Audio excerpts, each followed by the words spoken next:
أعوذ بالله من الشيطان الرجيم.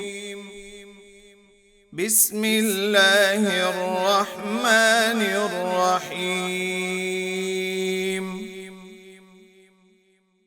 كان الناس أمة واحدة فبعث الله النبيين مبشرين ومنذرين وأنزل معهم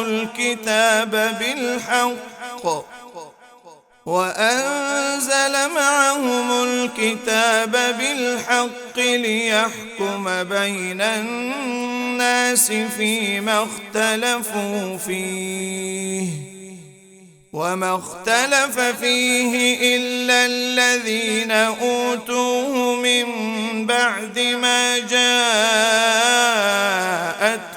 البينات بغيا بينهم، فهدى الله الذين آمنوا لما اختلفوا فيه من الحق بإذنه، والله يهدي من يشاء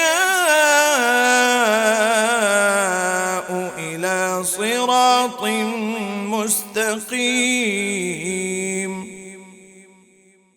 أم حسبتم أن تدخلوا الجنة ولما يأتكم مثل الذين خلوا من قبلكم مستهم البأساء والضراء وزلزلوا حتى يقول الرسول والذين آمنوا معه متى نصر الله، ألا إن نصر الله قريب.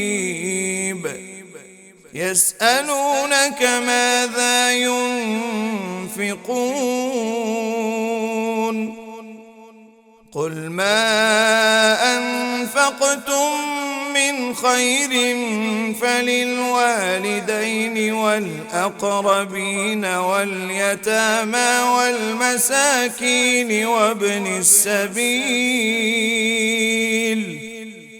وما تفعلوا من خير فإن الله به عليم.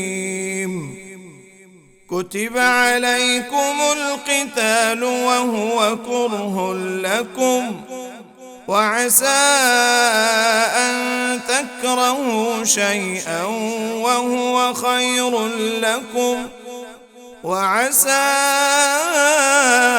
أن تحبوا شيئا وهو شر لكم، والله يعلم وأنتم لا تعلمون.